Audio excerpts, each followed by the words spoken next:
설교 제목은 아비가엘 해도 뭐 틀리지 않지만 아비가일이 더 한글 성경에는 맞는 것 같습니다. 25장은 내용이 참 많습니다만 주요 인물들을 통해서 이 내용을 잘 한번 정리를 해보려고 합니다. 먼저 1절에는 사무엘의 죽음이 묘사되어 있습니다.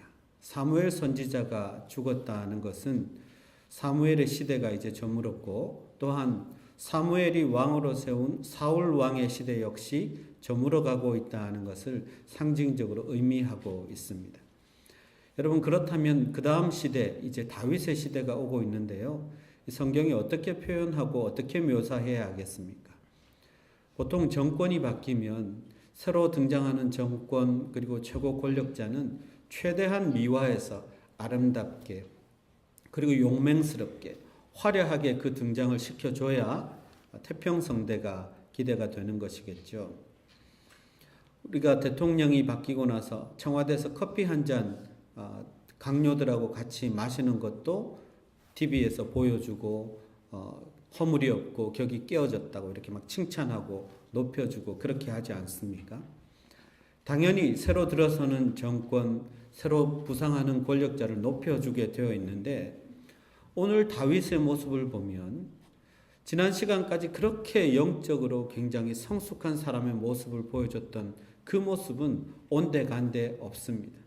어떻게 보면 그냥 동네 불량배 같은 모습으로 등장하고 있다는 것입니다. 다윗이 어떤 사람이었습니까? 사울 왕을 죽일 수 있는 기회에서도 냉철한 정치적인 판단으로 사울 왕을 죽이지 않았습니다. 하나님이 기름 부은 종을 자기가 해할 수 없다는 영적인 감각도 아주 깨어있던 사람이었습니다. 그런가 하면 사울에게 예의를 갖춰서 대하는 것으로 봐서 아주 큰 그릇의 사람으로 보였습니다. 지난 주일에는 그렇게 보였는데 오늘 말씀을 보면 그런 모습이 전혀 없다는 것입니다. 다윗이 여전히 광야에 있을 때 나발이라는 사람이 양털을 깎는다는 이야기가 들려왔습니다. 이스라엘에서 양털을 깎는 것은 아주 큰 잔치입니다. 집에서 좀 먼 곳으로 이동을 해서 양털을 깎으면서 고기도 먹고 포도주도 마시면서 잔치를 벌이는 것이 이스라엘의 양털 깎는 행사입니다. 그런데 소문을 들어보니까 나발이라는 사람이 양이 3,000마리고 염소가 1,000마리입니다. 어마어마한 갑부인데 부자인데 이제 그 양털을 깎는다고 합니다. 다윗이 광야에 있다가 그 소리를 들었는데 나발의 목자들을 이전에 만났을 때 그들이 돌보고 있던 양들을 털끝 하나 건드리지 않고 오히려 지키고 보호해준 인연도 있습니다. 그래서 광야에 있던 다윗은 자기 부하들 10명을 보내서 이렇게 저렇게 이야기하면 우리에게 음식을 좀 줄 테니까 음식을 받아오라고 부하 10명을 보냈습니다. 어떻게 보면 굉장히 정중해 보입니다만 표면적으로 잠깐만 바꿔서 생각해 보면 옛날에 시장 상인들 보호해 준다고 하면서 자릿세, 보호세 받아가는 폭력배 그런 모습하고 조금 비슷해질까 이렇게 염려가 됩니다. 어쨌든 여기까지는 이해가 됩니다. 그리고 다윗이 이렇게 정중하게 요구를 하면 이 나발이라는 사람이 그냥 못 이기는 척하고 그냥 들어주면 됩니다.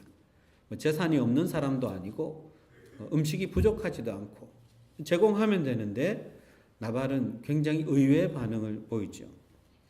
다윗이 누구냐? 이새의 아들이 누구냐? 다윗을 모른다고 이야기합니다. 여러분 모를까요? 이스라엘 사람들에게 다윗은 어떤 존재입니까? 어린아이들도 그 용맹스러움을 들어서 알고 있는 영웅 중의 영웅, 부상하고 있는 차기 왕 후보인데 나발이 모를 리가 없습니다. 근데 딱 잡아떼는 거죠. 이것은 알면서도 다윗을 조롱하는 것입니다. 요즘 각기 주인에게서 억지로 떠나는 종이 많도다. 이 말은 뭐냐 하면 바로 사울이라는 주인을 떠난 다윗을 비꼬는 말입니다. 이렇게 나발은 다윗에 대해서 굉장히 하대하고 그리고 배척하고 있습니다. 다 알고 있으면서도 다윗과 그 신하들을 대접하지 않는 거죠. 내 떡과 내 물과 내 고기는 내 양털 깎는 사람들을 위한 것이지 그렇게 듣도 보도 못한 그런 인간에게 주려고 가지고 온 게 아니야 라고까지 표현을 합니다. 다윗의 부하들이 이 말을 그대로 다윗에게 전했습니다. 다윗이 어땠을까요? 다윗이 크게 화가 나서 이 나발을 잡겠다고 군사들 400명을 이끌고 나발을 죽이러, 그리고 나발에게 속한 식솔들을 다 죽이겠다고 다짐하고 원정에 나섭니다. 먼저 여기서 잠깐 나발이라는 사람을 한번 생각해 보겠습니다. 이 겁없는 나발은 누구입니까? 이름이 나발인데요. 원래 뜻은 바보라는 뜻입니다. 그러면 부모님들이 아이 이름을 그렇게 지었겠습니까? 아니요, 그렇지는 않을 것입니다. 원래 이름이 있었는데 나중에 하도 오늘의 이 행동 때문에 미련한 자, 나발이라고 이렇게 불리웠을 것입니다. 돈은 많고 부자이지만 사실은 그 돈을 잘 쓸 줄 모르는 구두쇠 그리고 졸부 같은 그런 사람이었습니다. 만약 그가 조금이라도 감각이 있어서 떠오르는 왕 다윗을 도와주었더라면 차기 왕국의 큰 손으로도 쓰임받을 수 있는, 그리고 자기에게 밝은 미래가 보장된 그런 사람일 뻔했는데 다윗을 몰라봤어요. 알면서도 모른 척했죠. 왜 이 사람이 이럴까요? 본문을 보면 2절에서 나발을 이렇게 소개합니다. 나발은 심히 부하여 그랬습니다. 얼마나 부자면 심히 부하다 그럴까요? 너무 부자인 거예요. 우리가 예상할 수 있는 것은 이 사람은 재물이 우선인 사람일 수 있겠다라는 생각이 듭니다.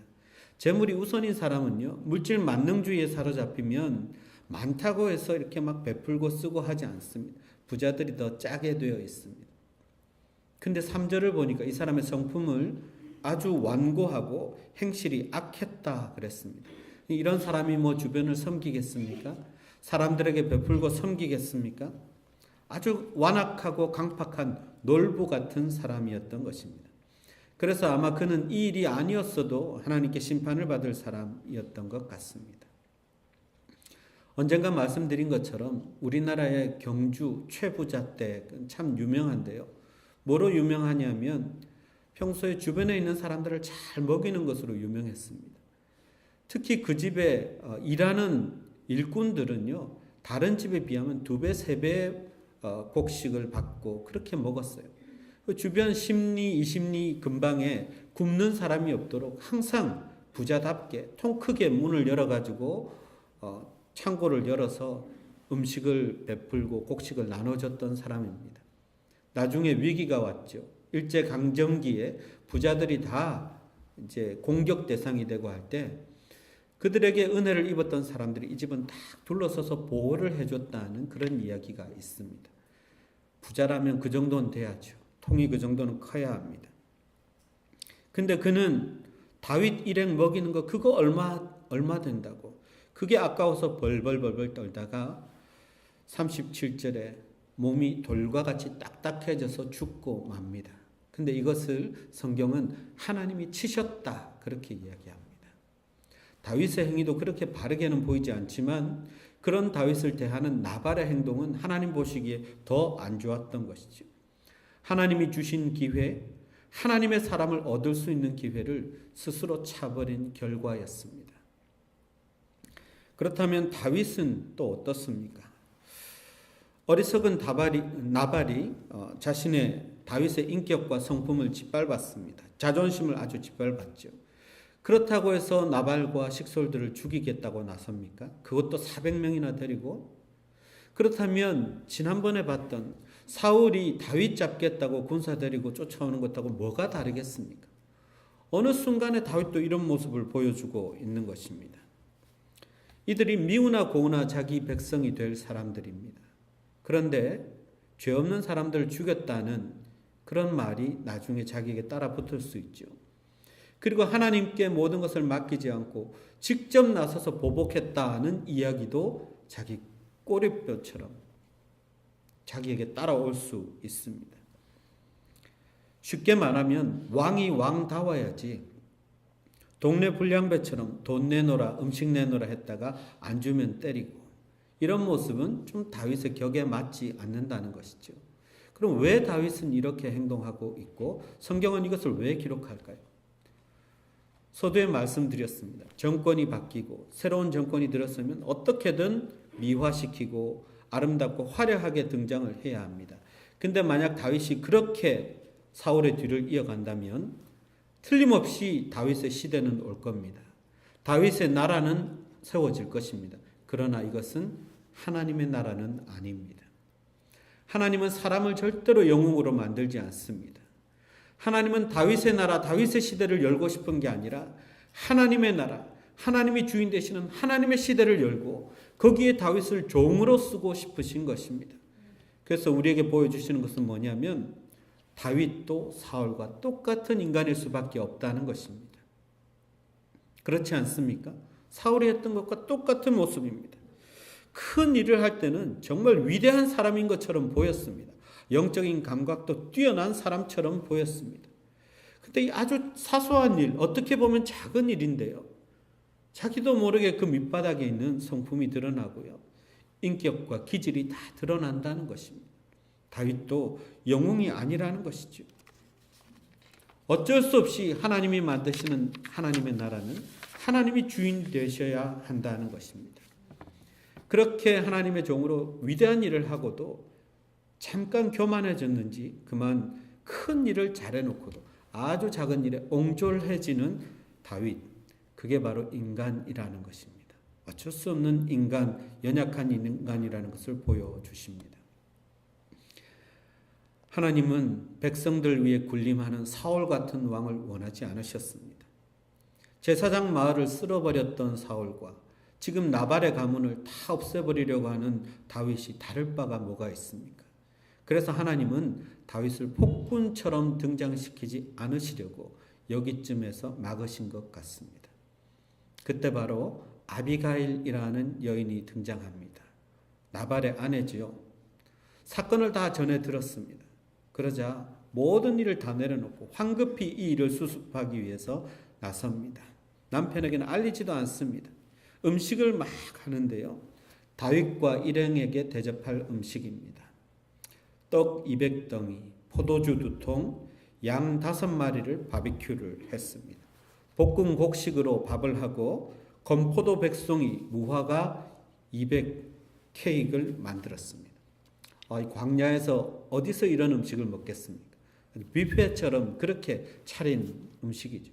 잔뜩 싸들고 다윗을 찾아 나섭니다.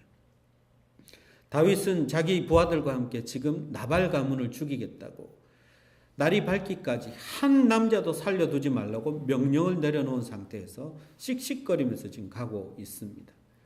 그런데 아비가일이 만나자마자 다윗 앞에 나귀에서 내려서 다윗 앞에 급하게 엎드립니다. 얼굴을 땅에 대도록 엎드렸다 그랬습니다. 이것은 최고의 경배를 상징하는 것이죠. 여인이 얼굴이 땅에 닿을 정도로 그렇게 경배를 합니다. 아마 벌써 이 자세에서 다윗의 마음이 녹기 시작했을 것입니다. 여러분, 우리가 사과하러 갈 때 혹은 어떤 문제를 풀려고 갈 때 그때는 자세가 참 중요합니다. 자기를 낮추는 것, 그것이 아주 좋은 방법이죠. 상대방의 무장을 해제시키고 그 마음의 빗장을 풀 수 있는 방법입니다. 그리고 아비가일은 말을 시작하는데 내 주여라고 이야기합니다. 나의 주님이라는 뜻입니다. 다윗을 주님처럼 높이고 있습니다. 그리고 다음 말은 이 죄악을 나에게 돌리십시오. 사실 아비가일은 이 죄를 아비가일이 짓지 않았습니다. 그렇죠? 나발이 말 그대로 나발 잘못 불어가지고 그래서 지은 거예요. 나발이 잘못한 거예요. 그런 죄인데 자기 죄라고 내 탓입니다. 그렇게 고백합니다. 그러면 상대방이 어떻게 느끼겠습니까? 이미 그 공격적인 성향이 다 무너지게 되어 있습니다. 제가 잘못했습니다. 제 탓입니다. 하면 화해가 쉽습니다. 그리고 바로 이것이 이기는 방법입니다. 그리고 자기에게 말할 기회를 달라고 해서는 말을 시작합니다. 당신이 죽이려고 하는 나발, 그 멍청한 사람 정말 미련한 사람입니다. 상대방이 화내는 것을 당연하다고 인정을 해줍니다. 지금 아주 고도의 화법을 쓰고 있는 것입니다. 누군가가 화낼 때 무조건 틀렸다고 하면 더 열받게 됩니다. 당신이 옳다라고 인정을 해주면 화가 좀 누그러뜨려진다는 것입니다. 당신이 저 미련한 나발에게 화내는 것은 당연합니다. 어떻게 보면 자기 남편인데 이렇게 말하는 건 너무 심하지 않느냐라고 생각할 수 있지만 사실은 자기 남편의 목숨을 살리기 위한 일입니다. 그리고 그 남편에게 딸린 모든 식솔들을 살리기 위해서 지금 계책으로 하고 있는 말입니다. 여러분, 만약 시어머니와 아내가 싸우면 그 중간에 있는 남편은 어떻게 해야 됩니까?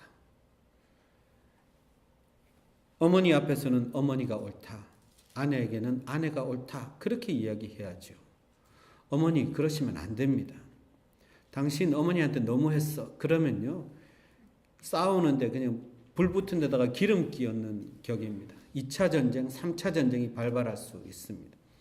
어쨌든 화내는 사람 편에 서서 그 감정의 소리를 들어줘야 됩니다. 그 화가 당연하다고 해주면 당연히 그 화는 조금 지나면 누그러뜨려지게 되어 있습니다. 막 화내는 사람 편들면서 진짜 그런 말을 했어, 내가 가서 뭐 어떻게 할까 막 그러면 오히려 그 사람이 말립니다. 아니야, 그 정도는 아니야. 화는 시간만 지나면 조금씩 가라앉게 되어 있습니다. 지금 아비가일은 참 지혜롭게 다윗을 대하고 있습니다. 당신이 옳습니다. 그리고 읽고 하나님의 이야기를 꺼냅니다. 다윗을 궁극적으로 설득시키려면 다윗과 영적인 주파수가 맞아야 됩니다. 다윗은 하나님이라 하면 껍벅 죽는 사람입니다. 어쨌든 하나님의 사람입니다. 그러니까 하나님 이야기를 꺼내기 시작하죠.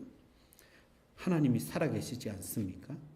그 살아계신 하나님이 지금 당신을 막아서 당신의 손에 피를 흘리지 않게 하려고 막으신 것입니다. 그냥 하나님의 말씀으로 권면하고 설득을 합니다.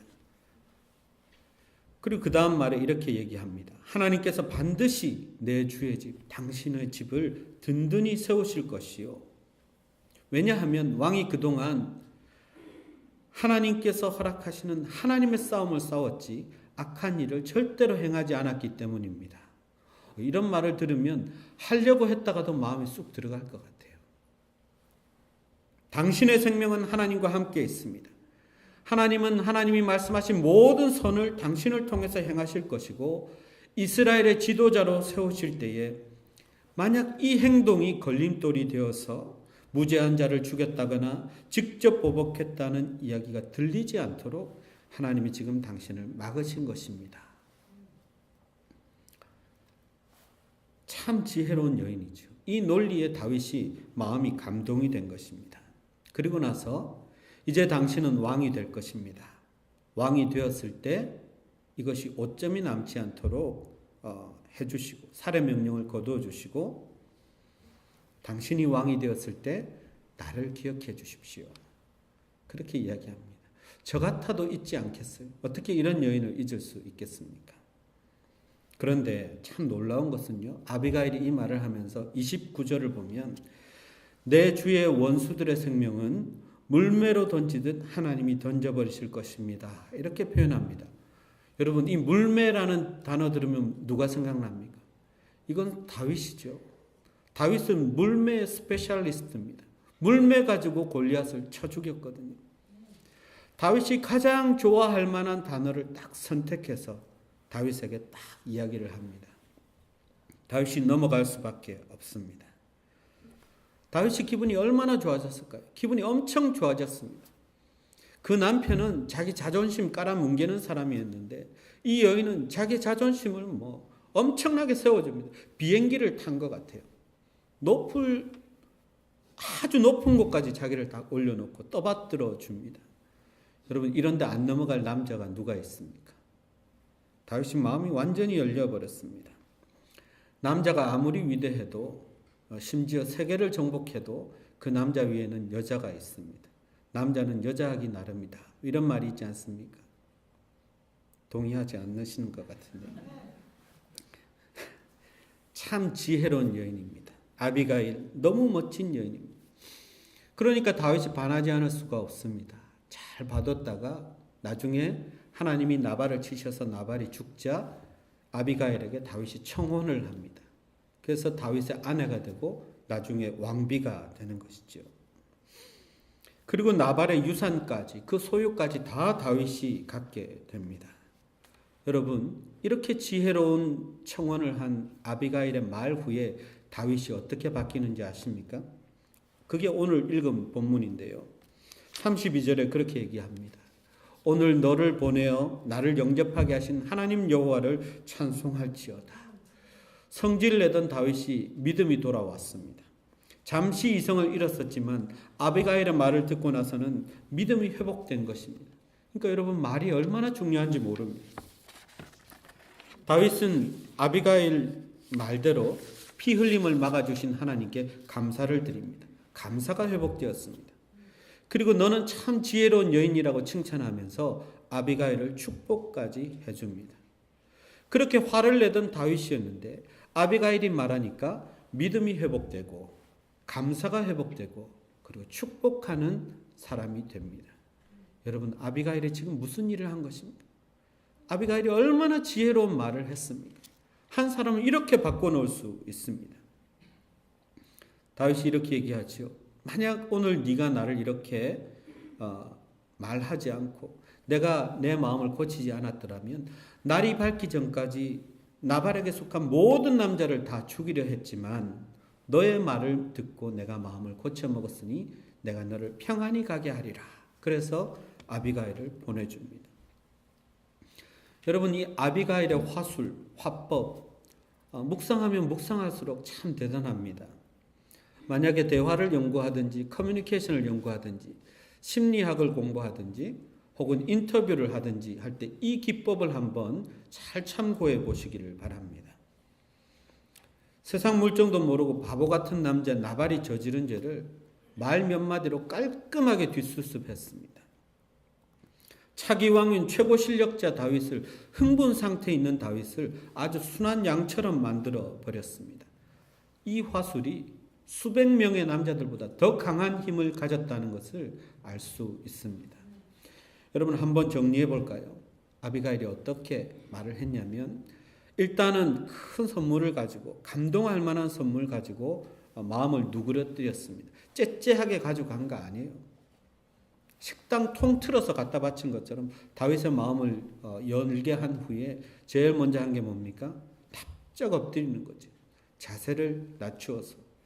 그리고 상대방을 그렇게 높여줍니다. 주님이라고까지 불렀습니다. 그리고 내 탓이라고 인정합니다. 그리고 당신이 지금 화내는 것은 옳다고 그 감정을 풀어줍니다. 그리고 나서 뭐 했습니까? 영적인 눈높이를 완전히 맞춰버렸죠. 주파수를 맞춰서 하나님, 다윗이 가장 두려워하고 다윗을 움직일 수 있는 하나님의 말씀으로 다윗을 설득합니다. 그리고 그런 하나님이 다 해주실 거니까 이런 오점을 남길 필요가 없습니다.